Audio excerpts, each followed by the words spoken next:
case selection and sampling have something in common, but they are not the same. Sampling is usually when units are being selected within a case. The goal is usually to represent the defined universe or population of units you want to make statements about. That is because and if the number of units within a case is large, then you can be sure that just creating this microcosm of a universe creates automatically meaningful variation on both the things you want to explain and the things you want to explain the phenomenon with, the X and the Y.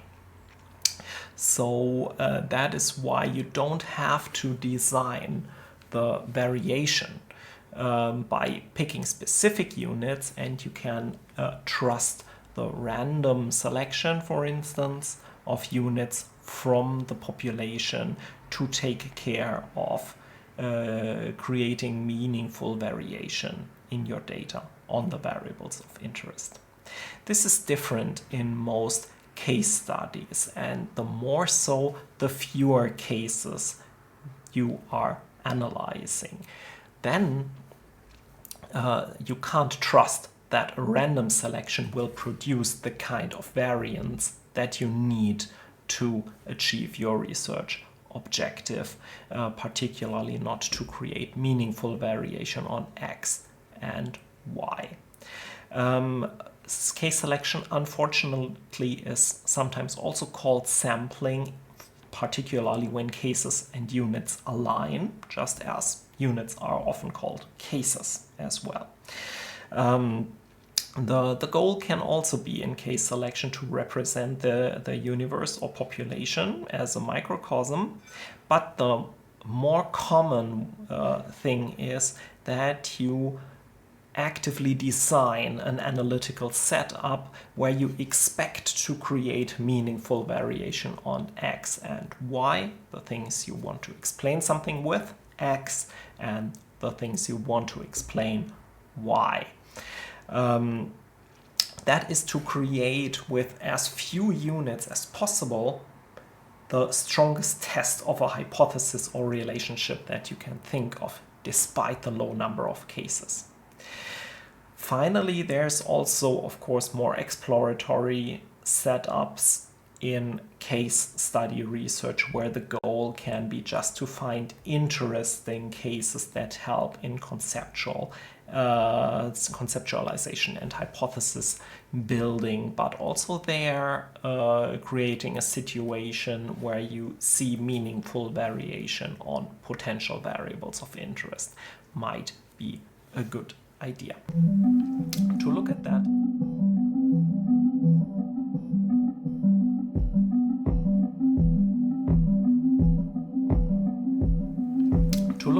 a bit more systematically, I would like to introduce you into the typology of case selection techniques popularized by Seawright and systematized by Seawright and Gehring, who distinguish between 7 different strategies. And we take that by using an example. Think that, or imagine we want to study the phenomenon of varying murder rates across countries, right? So we have some countries with a high murder rate and others with a low murder rate.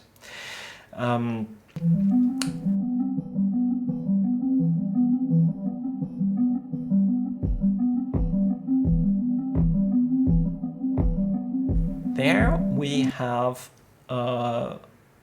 so-called model-based, or what I call model-based case selection techniques. Those presuppose that we already have a preliminary explanation for the phenomenon we see. We already know a set of variables that we think explains the phenomenon, and then we can look at cases that seem to conform to this prediction and cases that seem to contradict that prediction.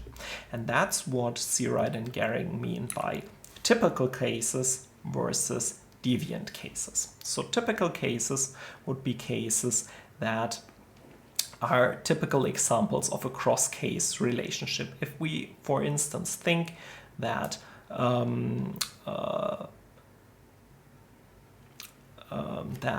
strict legislation, strict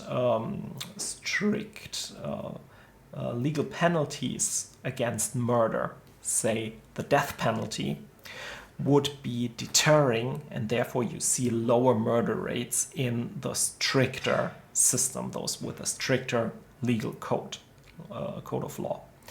So if you find a country where that is the case, they have strict laws and they have low murder rates, that would conform to this typical case scenario. That's one of the cases you would pick.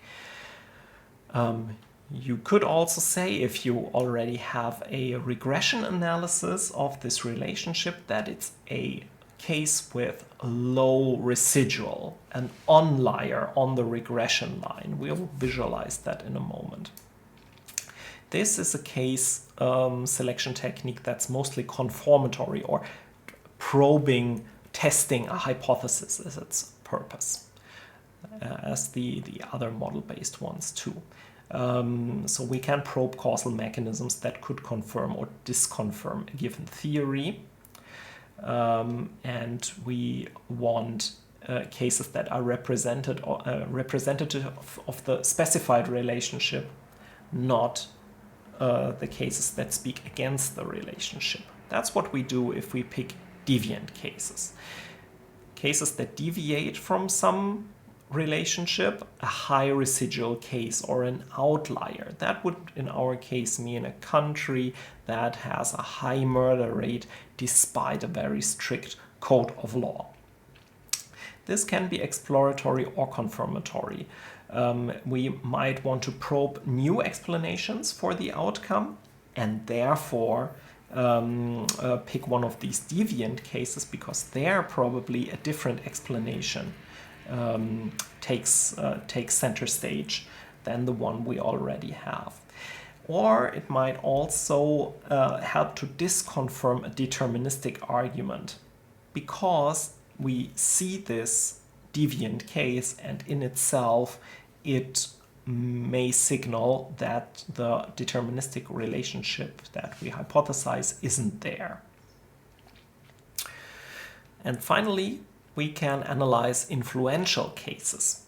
In many relationships, there might be statistical outliers that have extreme values on either X or Y or both, right? So they have a rare,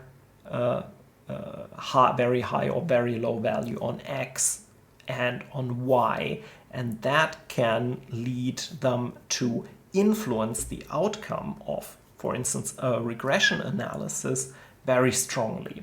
So these are those cases that can change the total outcome of an analysis very strongly. And if these cases are very atypical or are so extreme for some other reason, we might want to rule out in our case study that these are responsible for our the outcome of our total test. So we want to contextualize these influential cases more. Double check cases that influence the results of a cross-case analysis, for instance through contextualization. Aren't there other factors that might be responsible for this observation? And if we remove that observation, maybe the entire relationship looks different suddenly. So can we take it seriously as confirmatory evidence or not?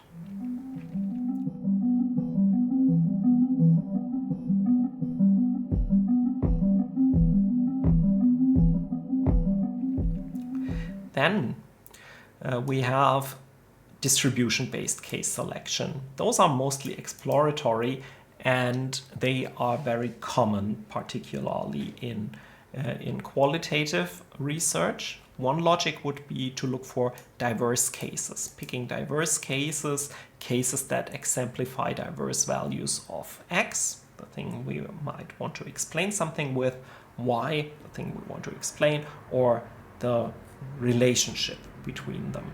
The goal is to maximize variation, or to have meaningful variation, we should say, to represent the variation that the total population of cases has. Somewhat like a quota, right? A quota by by diversity, maximizing diversity. It illuminates the full range of variation on X, Y, and XY, and the outcome that this has, how this affects the analysis. So we want, if we only can pick 3 cases, countries with regarding the analysis of the murder rate, we would pick one with a low murder rate, one with a medium murder rate, and one with a high murder rate to get the diversity in. Alternatively, you could look for the most extreme cases. Cases that exemplify extreme or unusual values of X or Y relative to their distribution. That is also for exploratory purposes. And if, for instance, you sample countries with an extremely high and an extremely low murder rate and contrast them, you may see some of the other factors that vary between these countries, giving you an idea of what might be possible reasons for the difference in the murder rate. Okay.